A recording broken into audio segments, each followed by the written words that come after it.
안녕하세요. 우리 채널 오시기를 환영합니다. 얼마 전 팔자에 없는 탐정 노릇을 하느라 발바닥에 땀이 나도록 뛰어다녔던 40대 여성이에요. 견원지간이라고 하죠. 개와 원숭이처럼 관계가 안 좋은 사이를 비유하는 말인데요. 저와 시동생이 바로 그런 사이예요.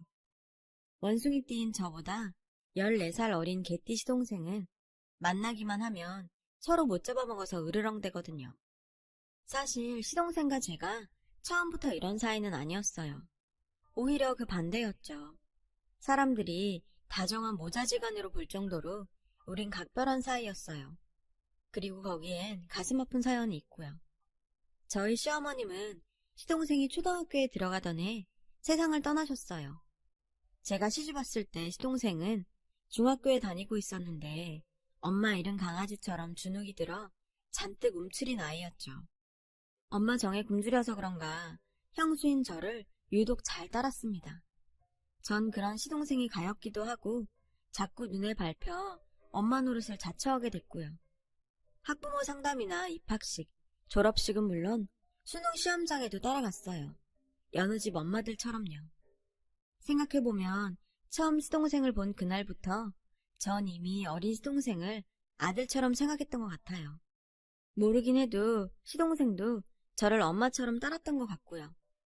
그래서였어요. 우리 사이가 틀어진 건. 시동생과 제가 지금처럼 앙숙이 된 건 여자 때문이었죠. 사건은 시동생이 군생활을 마치고 집으로 돌아온 지 얼마 안 돼 터졌어요. 복학 준비를 하느라 바쁘게 다니는 줄 알았는데 그게 아니었더라고요. 어느 날인가 집으로 여자를 데리고 와선 폭탄 선언을 하지 뭐예요. 형, 저 이 여자랑 결혼할 거예요. 두 분이 반대하셔도 어쩔 수 없어요. 오늘부터 내 방에서 같이 살 거니까. 청천벽력 같은 소리였죠.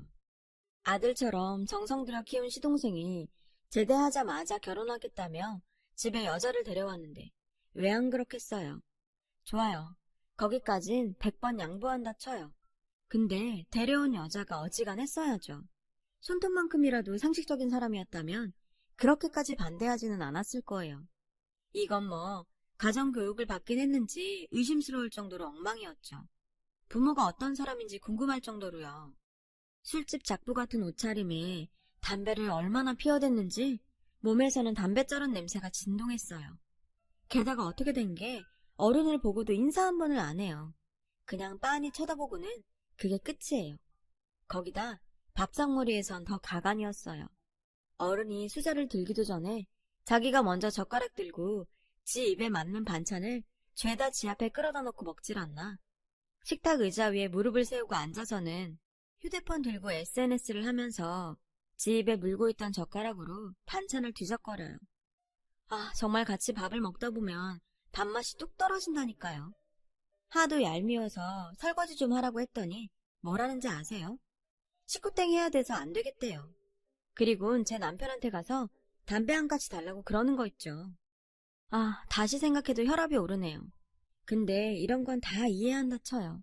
살아온 환경이 달라서 그렇겠거니 쟤도 올바른 가정에서 제대로 교육받았으면 저렇게는 안 됐을 거다.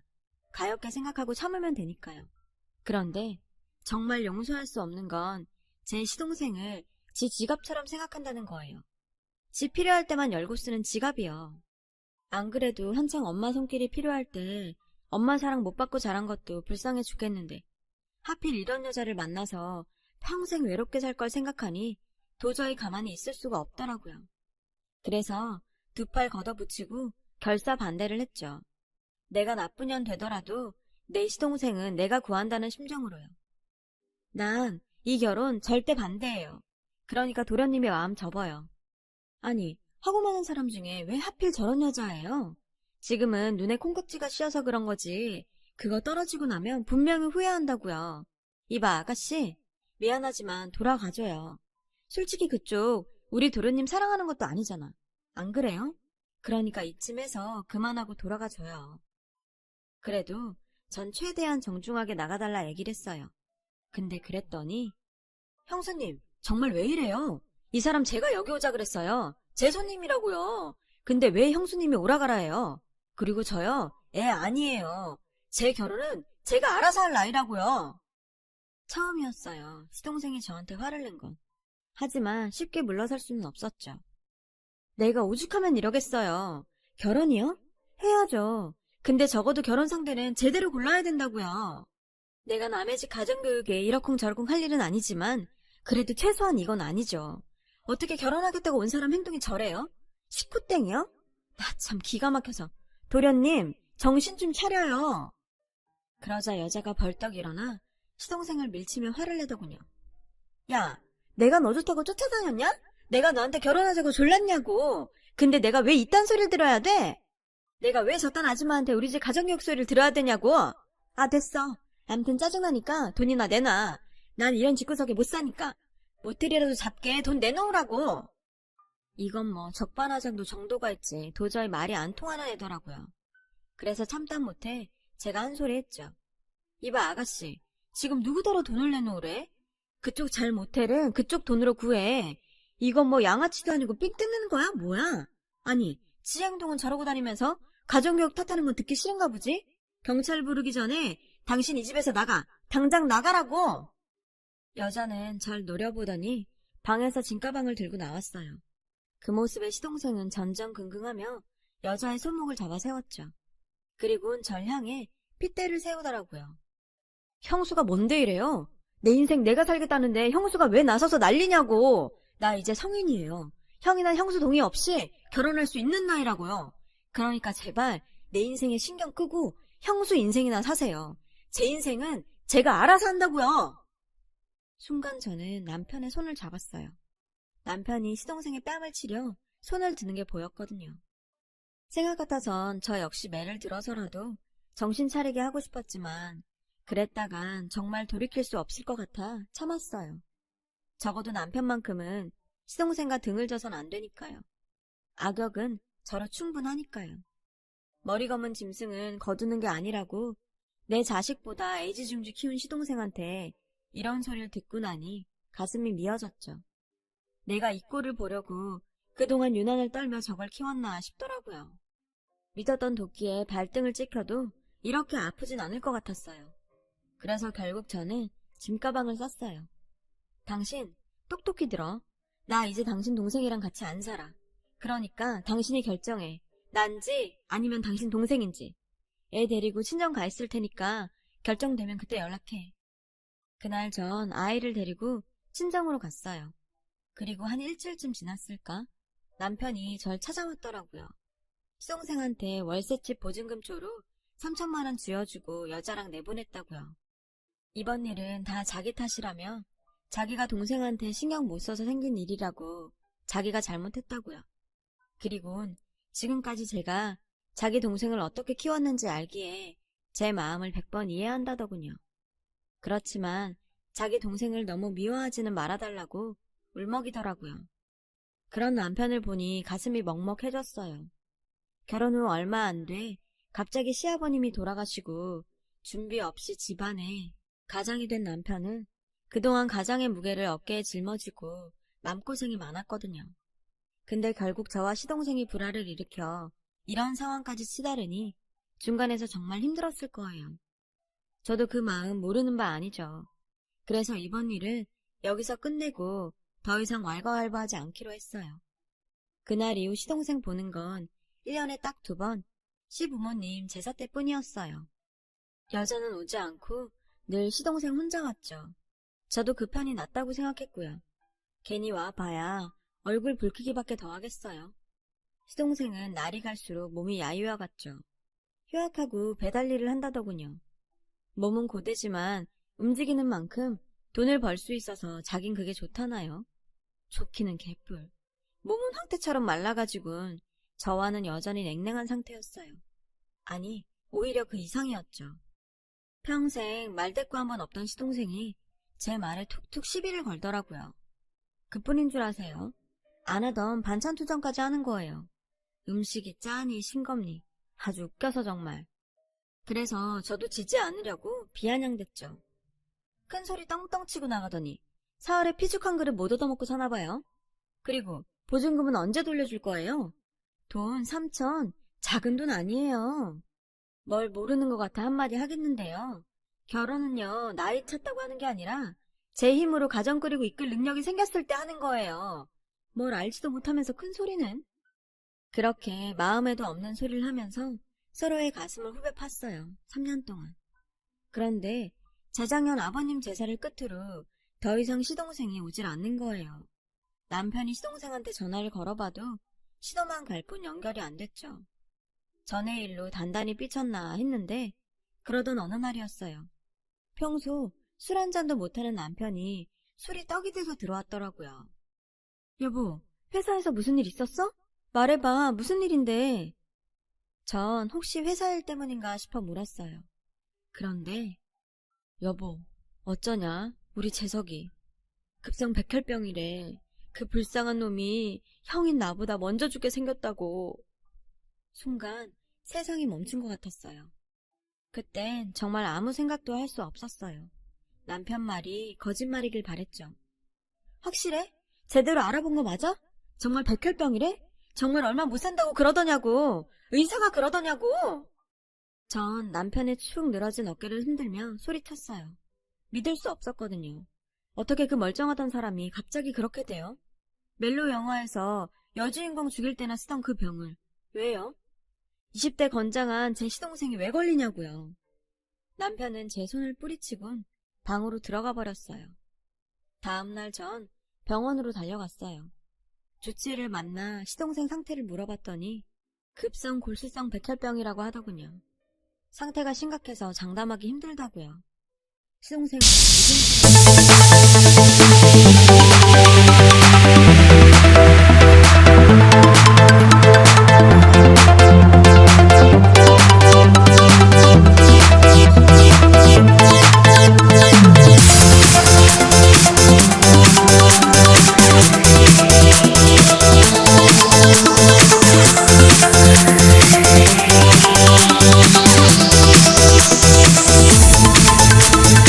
Remix. Turn up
인간 같지도 않은 거였어요.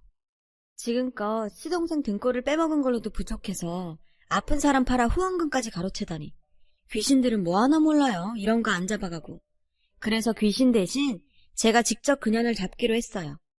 이게 사람을 135로 띄엄띄엄 본 모양인데 제가 또 집요하게 파고드는 거 하나 귀신이거든요.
안녕하세요.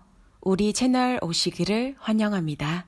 바람난 친구 남편 내언녀도 다 잡아줄 정도로 그쪽으론 제가 좀 빠삭이죠. 일단 시동생을 통해 그 여자 SNS를 죄다 찾아냈어요. 똥개가 똥을 끊지 그 여자처럼 SNS에 중독된 여잔 절대 그거 못 끊거든요. 그리고 역시 제 예상이 맞았어요. 보증금이며 후원금 가로챈 걸로 아주 잘 살고 있더군요. SNS엔 해외 고급 리조트에서 놀고 먹는 사진들로 도배가 되어 있었죠. 강남 강북할 거 없이 힙하다고 소문난 곳이면 어디든 달려가는 모양이었어요. 그래서 전 그 중에서 특히 여자가 애정하는 몇 곳을 추려 뻗치게 들어갔죠. 마치 잠복 근무하는 형사처럼 차 안에서 빵과 우유를 때우며 그년을 기다렸어요. 그러는 사이 여자한테 오만 정이 다 떨어진 시동생은 방송국과 연락해 후원금 반환 소송을 진행했어요. 물론 경찰에 신고도 했고요. 그러는 중에도 이런 사실을 아는지 모르는지 그 여자의 SNS는 연일 업데이트 되고 있었죠. 그리고 드디어 제 눈앞에 그 여자가 나타났어요. 제 시동생 팔아 받은 후원금으로 명품 선글라스에 명품 백까지 들고 걸어오더군요. 전 정광석화처럼 차에서 뛰어내려 그 여자의 머리채를 낚아챘어요. 여자는 느닷없는 봉변에 소리를 질렀죠. 동네 아줌마들이 하나 둘 모여들자 사람 살려 소리를 치며 아주 날 미친년 취급까지 하더라고요. 그러자 몇몇 분들이 나서서 절 말리기 시작했어요. 그래서 전 그동안 애청하던 막장 드라마 내공을 발휘했죠. 내 남편이랑 붙어먹고 네가 멀쩡할 줄 알았냐? 어디서 상간녀 주제에 살려달라 큰 소리야. 그 순간 말로 하지 왜 폭력을 쓰냐며 뜯어말리던 아주머니들의 눈빛이 싸늘하게 변해버렸어요. 그리곤 절 잡았던 손을 놓으시더군요. 여자는 거짓말이라고 항변했지만 이미 제 쪽으로 돌아선 아주머니들은 여자의 말을 믿으려 하지 않았어요. 오히려 쌍욕을 퍼부어 주셨죠. 당연하죠. 지구상에 상간녀를 도와줄 여자는 없으니까요. 전 그 여자를 끌고 차에 태웠어요. 그리곤 차 문을 걸었죠. 야, 네가 사람이야? 생사를 넘나드는 사람 팔아서 받은 후원금을 가로채? 그 돈으로 여행 다니고 명품백 드니까 살만 나디? 백날 명품으로 도배를 해봐라. 너 같은 막장 인생이 하루아침에 변하나. 넌 온몸에 금칠을 해도 싸구라티 절대 못 벗어. 왠 줄 알아? 네 인생 자체가 싸구라니까. 뭐래, 이 늙다리 아줌마가. 이거 놔. 경찰 부르기 전에 놓으라고. 막말로 내가 그쪽 돈 빼간 것도 아니고 내가 써서 보낸 걸로 타낸 돈인데 뭐가 문제야? 별 볼 일 없는 그딴 인간이랑 살아준 위자료라고 치면 될 것 가지고 왜 쫓아와서 지랄이냐고. 재수없어 정말. 뚫린 입이라고 말은 잘하더군요. 위자료 같은 소리하고 자빠졌네. 너 같은 걸 시골 티켓다방에서 1,000만 원이나 주고 빼준 사람한테 뭐? 위자료? 위자료는 네가 내야지. 마음 여린 군발이 꼬셔서 시궁창에서 발 뺐으면 남은 인생은 제대로 살 생각을 했어야지. 그지 같은 네 인생 불쌍해서 걷어준 사람한테 은혜는 못 갚을 망정 뒤통수를 쳐? 그러고도 네가 사람이야? 네가 내 시동생한테 그랬다며? 니네 엄마가 너나 타가 죽어서 동양전 먹고 자랐다고. 아주 불쌍한 척은 오지게 했더라.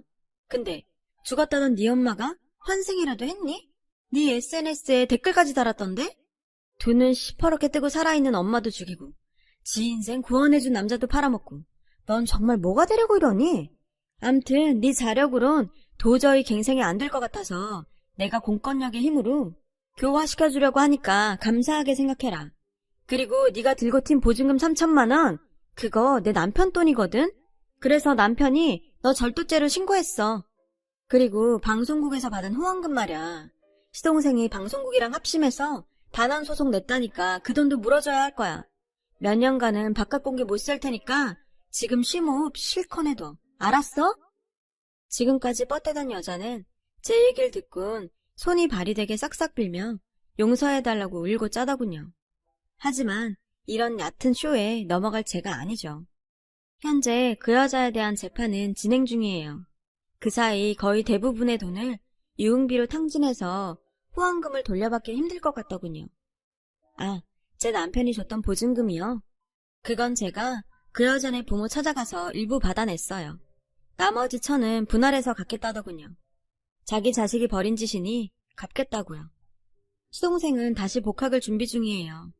1년의 사건으로 이젠 제 말이라면 죽는 신용까지 하는 착한 시동생이 됐죠. 전 정신 차린 아들내미 받아들이는 심정으로 시동생을 다시 품기로 했고요. 남편도 시동생도 아들 둘 더 뒀다 생각하고 행복하게 살아보렵니다. 지금까지 다사다난했던 저희 가족의 인생 스토리를 들어주셔서 감사드려요. 들어주신 모든 분들 항상 건강하세요. 여러분, 사연 댓글에 응원과 현명한 조언 부탁드려요. 좋아요와 구독은 저에게 큰 힘이 됩니다. 오늘도 좋은 일 가득하세요.